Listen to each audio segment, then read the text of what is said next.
이제 선포되는 말씀, 우리 하나님의 말씀으로 가슴으로 받으시고 많은 은혜 받으시는 여러분 되시기를 축복합니다.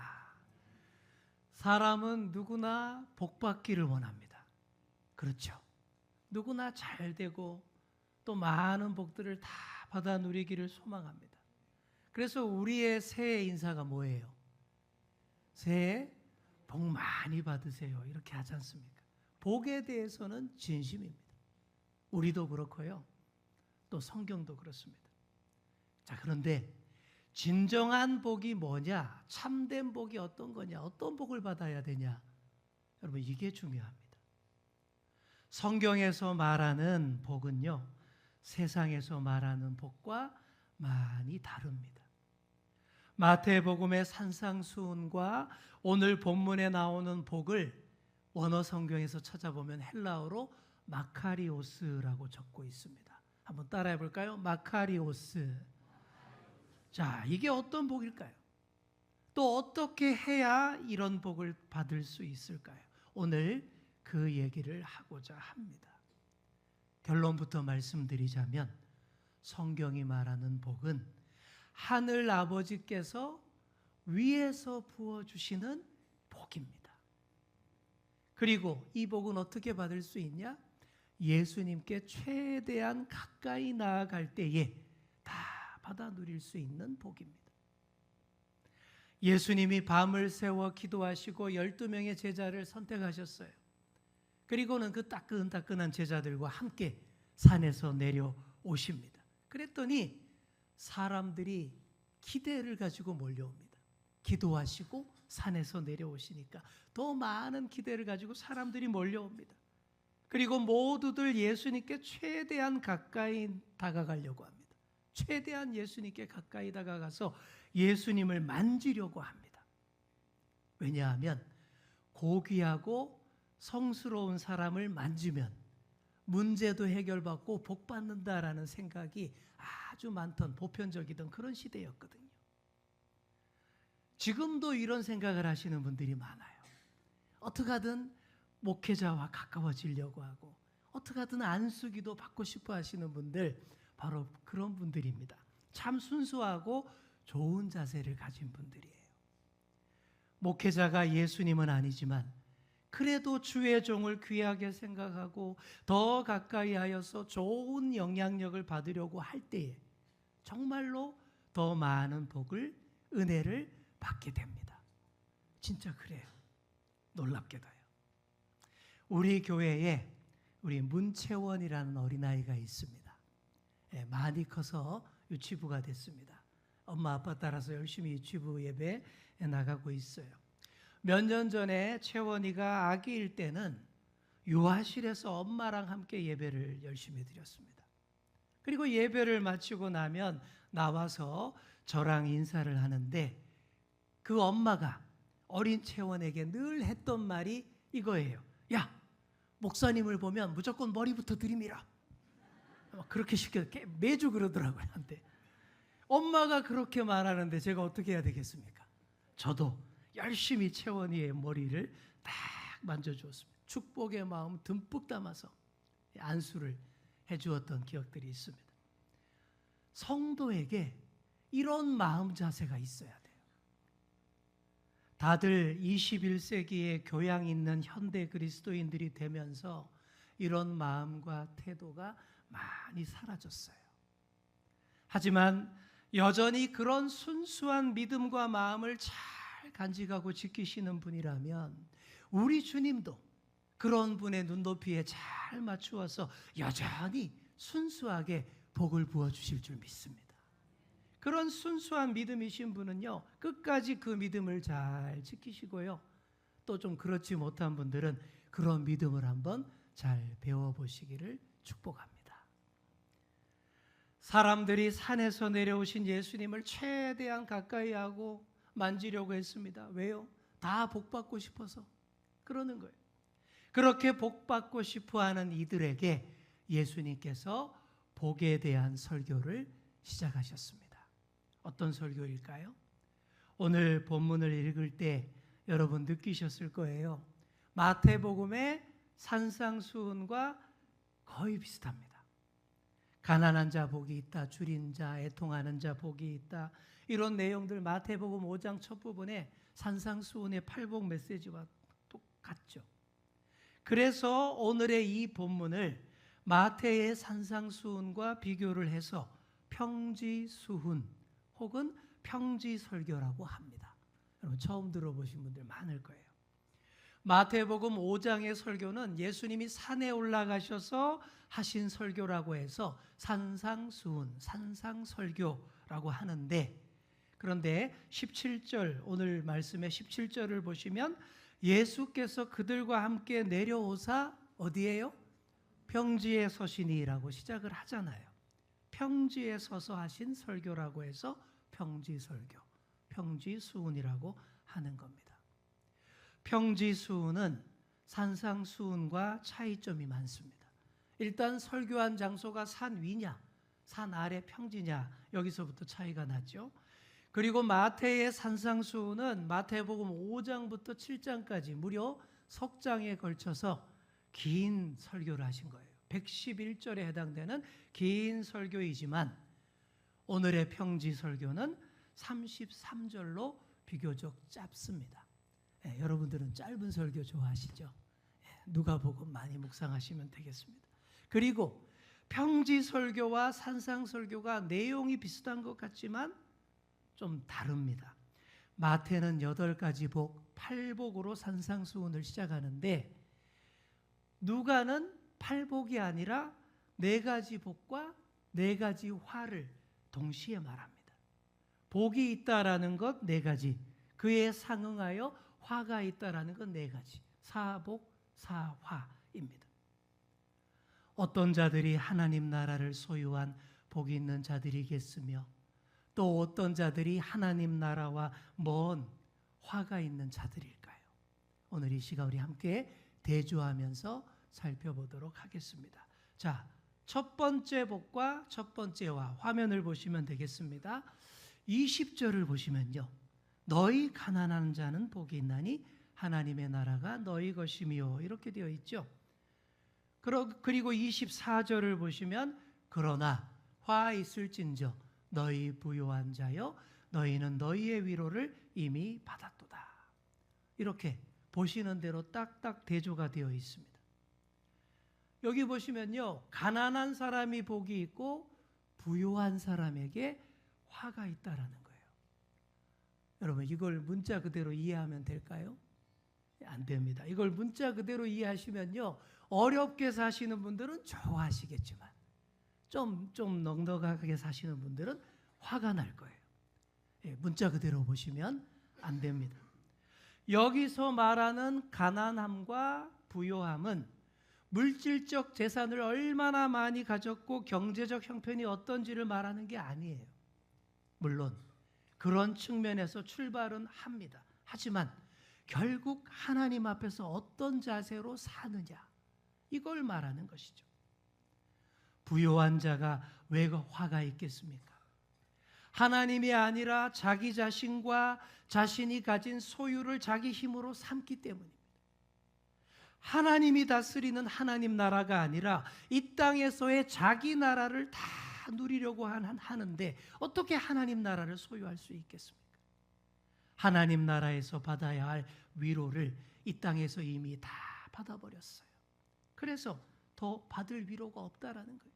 화가 있을 것이다 라는 것이죠. 사실 물질적으로 넉넉한 부자가 이렇게 될 위험이 많습니다. 부자가 왜 위험한가 하면 좋은 차를 가져서 위험한 게 절대 아니에요. 그 차를 숭배할 때 위험한 거예요. 부자가 큰 집이 있어서 나쁜 게 아닙니다. 큰 집을 숭배할 때 나쁜 거예요. 즉 돈이 많아서 위험한 것이 아니라 하나님보다 돈을 더 사랑하기 때문에 위험한 것입니다. 물질적으로 넉넉하신 분들은 이 말씀을 꼭 가슴에 새기시고 절대 위험한 부자가 되지 마시기를 바랍니다. 성경에 보시면요, 아브라함도 부자였고요, 이삭도 부자였고요, 욥도 부자였고요, 예수님에게 자기 무덤을 바친 아리마대 요셉도 큰 부자였습니다. 이들이 모두 땅의 것들을 탐하는 부자들이 아니라 하나님 앞에서 겸손하고 신실한 부자들이었습니다. 오히려 하늘의 위로를 더 사모하고 바라는 그런 부자들이었어요. 이런 부자, 하나님 나라에서 더 많은 위로를 받는 참 부자가 다 되시기를 축복합니다. 자, 그렇다면요, 가난한 자가 왜 복이 있다라고 말합니까? 가난한 자가 왜 복이 있을까요? 다른 것 아무것도 의지할 것도 없고 기댈 곳도 없기 때문입니다. 그래서 하나님만을 자기 힘으로 삼으며 하나님 도움 없이는 내가 한순간도 살 수 없어요, 이렇게 겸손하게 고백하는 사람들이기 때문입니다. 이런 분들이 1순위로 하나님 나라를 소유하는 복을 받습니다. 여러분들이 다 하나님 앞에서 그런 가난한 사람들이 되시기를 축복합니다. 어떤 가난한 신학생이 있었어요. 너무 가난한 신학생인데 큰 교회 부자 장로님 딸과 연애를 하게 됐습니다. 그리고 결혼을 약속했어요. 그럼 인사하러 가야죠. 부자 장로님 댁에 인사를 드리러 갔습니다. 장로님이 보니까 너무 가난하고 아무것도 없는 청년이에요. 그래서 이것저것 물어봅니다. 살 집은 어떻게 할래? 그랬더니 이렇게 대답합니다. 네, 주님이 해주실 겁니다. 결혼식 비용과 혼수는 어떻게 할래? 네, 그것도 하나님이 다 알아서 해주실 겁니다. 자네 학비는 어떻게 감당하고 자녀 낳으면 양육비는 또 어떻게 감당할래? 네, 하나님이 다 알아서 해주실 것입니다. 묻는 질문마다 다 이렇게 대답을 했어요. 예비사위를 돌려보냈습니다. 돌려보내고 장로님의 부인 권사님이 와서 남편에게 물어봅니다. 여보, 어떤 청년 같아요? 그랬더니 장로님 하시는 말씀, 저놈이 나를 하나님으로 알아. 그랬다는. 여러분 어떻게 생각하십니까? 이 가난한 신학생이 진짜 믿음이 좋았던 걸까요? 아니면 이 부자 장로님이 너무 현실적인 분이었을까요? 판단은 여러분께 맡기겠습니다. 왜냐하면 오늘 우리가 살아가는 세상이 옛날보다 훨씬 더 복잡하고 생각할 게 많은 그런 시대가 되었기 때문에 그래요. 중요한 것은요, 부요하든 가난하든 하나님 앞에 더 겸손하고 가난한 마음으로 하나님을 의지할 때에 그때 하나님 나라의 복이 있다라는 것입니다.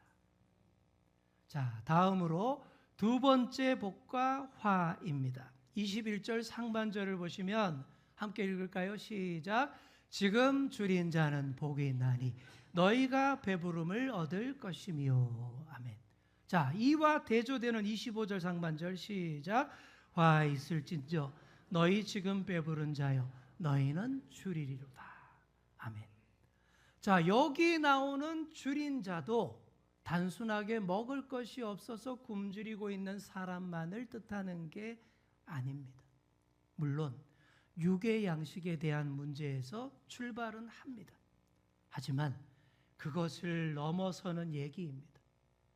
내 인생을 나 스스로 다 채울 수 없고 만족시킬 수 없음을 잘 알고 겸손하게, 주님, 내가 지금 너무나 줄이고 있습니다. 많이 배고픕니다. 내 힘으로 채울 능력이 없습니다. 이렇게 주님 앞에 겸손하게 엎드리는 삶의 자세를 말하는 것입니다. 이렇게 하나님 앞에서 줄인 사람이 결국 배부르게 될 줄 믿습니다. 나 스스로 내 능력으로 채워 넣는 게 아니에요. 위로부터 채워주시는 그 복을 누리게 되는 것입니다. 하늘 아버지께서 우리를 배부르게 하시는 거예요. 로이드 존스라는 유명한 목사님이 이런 말씀을 했습니다. 사람이 조금 배고프면 돼지우리를 찾지만 진짜로 배고프면 아버지를 찾는다. 진짜 기가 막힌 말이죠. 여러분, 이게 어디서 나오는 얘기일까요? 탕자의 비유에 나오는 얘기입니다.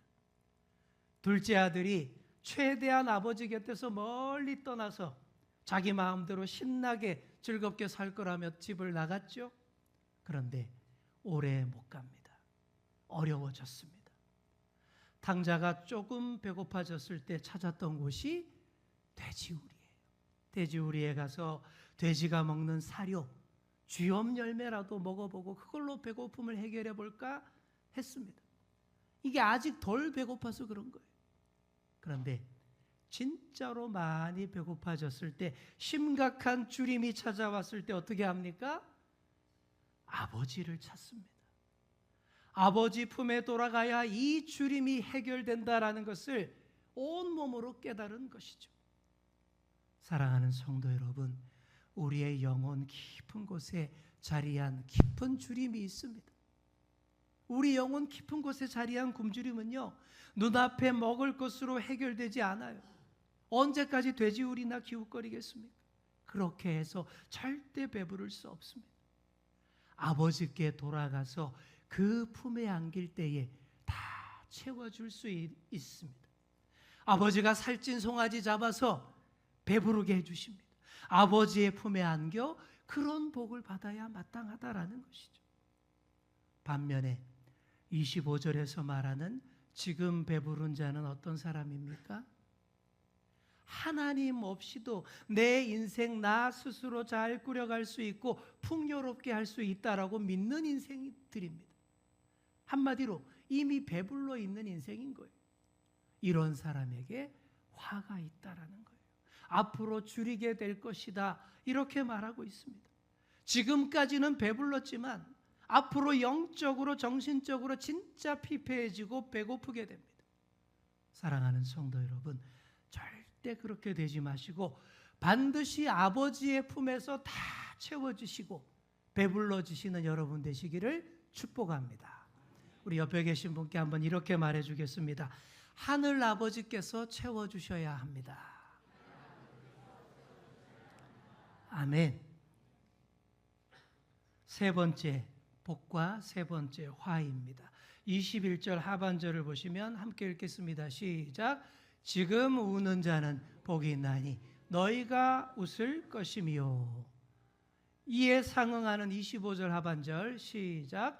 화 있을진저 너희 지금 웃는 자여 너희가 애통하며 울리로다. 아멘. 자, 여기서 지금 우는 사람 어떤 사람일까요? 현재의 삶에서 슬퍼하며 애통하는 사람을 말합니다. 여러분, 우리 인생이 슬픈 일, 울 일 많잖아요. 많이들 울죠. 그런데 무엇보다도 나의 영혼의 문제, 나의 죄의 문제에 대해서 애통하며 우셔야 됩니다. 내 안에 결코 선한 것이 없으며 나 스스로의 능력으로는 결코 하나님 앞에 설 수 없음을 뼈저리게 느끼면서 울 때 그 울음, 그 눈물이 참된 복의 길로 인도하는 줄 믿습니다. 그러니 잘 울어야 돼요.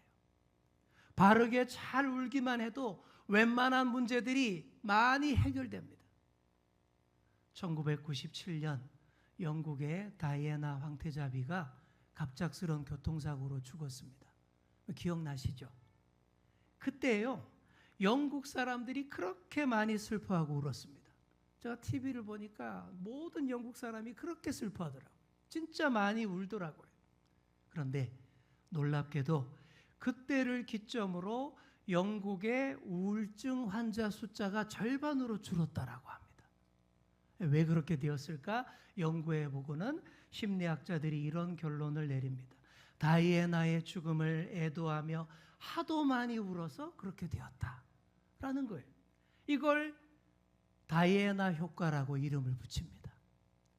실컷 우는 것만으로도 좋은 치료가 된다라는 것이 증명된 아주 중요한 사례였습니다. 사랑하는 성도 여러분, 잘 우는 사람이 결국 웃게 됩니다. 하나님 앞에 나의 심각한 문제를 다 내어드리면서 주님, 내가 흉악한 죄인입니다. 내 영혼이 이 모양입니다. 주님, 어찌해야 합니까? 펑펑 눈물을 쏟으며 울어보십시오. 하나님이 반드시 만나 주십니다. 그 눈에서 애통의 눈물 다 닦아주시고 기쁨과 감격의 눈물로 바꾸어 주십니다. 그리고 최후에 웃게 해 주십니다. 반면에 지금 웃는 사람들은 어떤 사람들일까요? 지금 여기서 지금 웃는 사람이라고 표현한 것은 하나님과 전혀 상관없이 사는 사람을 말해요. 하나님과 전혀 상관없이 살면서 현재 이 땅에서 누리는 것들로 다 만족하고 나 스스로 잘하고 있다라고 착각하는 사람들입니다. 세상이 좋다고 하는 것들 다 누려보면서 그것들로 인하여서 웃고 즐거워합니다. 하지만 오래 못 갑니다. 곧 공허해집니다. 억지 웃음, 쓴 웃음으로 변질되었다가 그 웃음마저 다 사라집니다. 결국 영원한 울음을 쏟아내게 됩니다. 그렇게 된다면 얼마나 불행한 화입니까? 지금 말고 나중에 영원히 웃는 자들이 되셔야 합니다.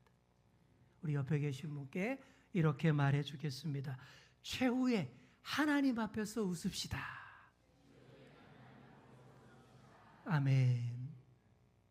마지막 네 번째 복과 네 번째 화입니다. 22절 23절을 보시면 한마디로 이런 얘기입니다. 예수님 때문에 욕먹고 외면당하고 박해받는 자들이 복이 있다. 이 얘기예요. 옛날 이스라엘의 선지자들도 그렇게 많은 박해를 당했는데 바로 이런 자들에게 하늘에서의 상이 크다. 그 얘기입니다. 반면에 26절을 보십시오. 모든 사람이 너희를 칭찬하면 화가 있도다. 그들의 조상들이 거짓 선지자들에게 이와 같이 하였느니라. 거짓 선지자들처럼 이 땅에서 칭찬받는 자들에게, 지금 칭찬받는 자들에게 화가 있다. 이렇게 선포합니다. 사람들이요, 거짓 선지자를 되게 좋아합니다. 참 선지자를 좋아해야 되는데 거짓 선지자를 그렇게 좋아합니다. 왜 그럴까요? 듣기 좋은 예언만 다 하기 때문에. 지금 상황이 너무 심각하고 정신 차려야 할 때인데 그냥 입에 발린 소리로 합니다. 다 잘 될 거야. 듣기 좋은 예언만 해요. 돈만 많이 주면 원하는 대로 듣고 싶은 소리 다 해줍니다. 거짓 예언해 줍니다.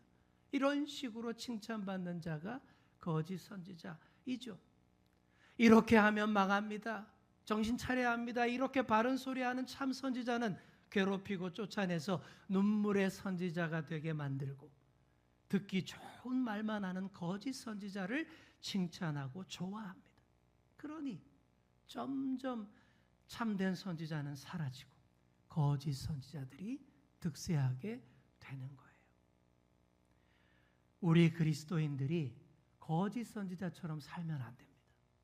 또 우리가 거짓 선지자들이 활개치도록 판을 깔아주면 안 됩니다. 그런 자들을 좋아하고 칭찬하면 안 된다라는 거예요. 그러면 나라도 망하고 교회도 무너집니다. 눈물의 선지자 예레미야처럼 박해당하면서도 바른 소리를 외쳐야 합니다. 사랑하는 성도 여러분, 모든 사람에게 칭찬받으려고 하지 마시기 바랍니다. 사기꾼, 도둑, 살인자, 성범죄자에게 칭찬받으면 그 사람이 바른 사람이겠습니까? 착한 사람에게서 칭찬을 받으시고 나쁜 사람에게서는 욕을 먹어야 제대로 사는 사람입니다. 예수님의 이름 때문에 욕도 먹고 박해도 받아야 합니다. 그래야 하나님 나라의 복이 있습니다. 하늘에서 우리의 상이 큽니다. 그래서 누가복음의 평지수훈은요, 복만 말하지 않습니다. 네 가지 복과 더불어 네 가지 화를 동시에 선포합니다. 하나님 없이 스스로 부요하고 지금 배부르고 지금 웃고 지금 칭찬받는 자, 그래서 화가 있는 사람이 되지 말라라는 뜻에서 네 가지 화도 말하는 거예요. 지금은 비록 가난하고 줄이고 슬프고 박해받지만 욕먹지만 그래도 세상이 추구하는 그런 복들 구하지 말고 반드시 영원한 하나님 나라의 복을 받아라. 그걸 구하라. 이걸 강조하는 것이죠. 세상이 구하는 복을 영어로 쓰면 해피니스입니다. 쉽게 행복 이렇게 번역이 되죠. 그런데 이 단어는요, 우연히 발생하고 일어난다라는 뜻의 해픈에서 나온 단어가 해피니스입니다. 우리의 인생이 우연히 돈이 잘 벌리고 우연히 성공하고 우연히 일이 잘 되는 것이라면 그게 맞는 것이겠습니까? 그게 아니에요. 우리는 성경이 말하는 복을 추구해야 합니다. 성경이 말하는 복은 헬라어로 마카리오스, 하나님 나라 차원의 영원한 복입니다. 그리고 이걸요, 영어로 쓴다면 이렇게 됩니다. blessing입니다. God bless you라고 우리가 얘기하잖아요. 그 bless, 이 blessing이라는 말은요, bleed, 피를 흘리다라는 단어에서 나온 단어입니다. 옛날 피 흘림의 제사를 통해서 하나님과 바른 관계를 맺었던 데서 유래한 단어라는 것이죠. 이 피 흘림의 제사를 완성하신 분이 우리 예수님이십니다. 우리의 모든 죄와 허물과 모든 문제를 다 짊어지시고 십자가에서 피 흘려 죽으셨습니다. 그 피 흘림의 의미를 알고 예수님을 영접하는 자에게 참된 복이 깃듭니다. 하나님과 바른 관계를 맺는 데서 오는 영원한 복입니다. 사랑하는 성도 여러분, 바로 이런 복을 간절히 바라고 사모하시기를 바랍니다. 이 복이어야 돼요. 우리를 위해 피 흘려 주심으로 세우신 그 복입니다. 우리를 위해 피 흘려 주심으로 세우신 이 하나님의 복을 우리가 간절히 바라고 구하고 사모할 때에 하늘 아버지의 품에 안겨서 부요하고 배부르게 됩니다. 채워지게 됩니다. 최후에 웃는 자, 하늘 아버지의 칭찬을 많이 받는 자가 될 수 있습니다. 이렇게 영원한 하나님 나라의 복으로 충만한 저와 여러분 다 되시기를 간절히 축원합니다. 기도하겠습니다. 주님, 네 가지 복과 네 가지 화의 길이 우리 앞에 놓여 있습니다. 영적으로 잘 깨닫게 하시고 결단하게 하여 주옵소서. 하늘 아버지 앞에서 겸손하고 그분의 도우심과 채워주심을 간절히 바라는 믿음으로 나아가 영원한 하나님 나라의 복을 받게 하여 주옵소서. 예수님께서 우리를 위해 십자가에서 피 흘려 주심으로 영원한 복을 허락하셨다라는 사실을 알고 그 복된 삶 안으로 반드시 들어가 살게 하여 주옵소서. 예수님의 이름으로 기도드립니다. 아멘.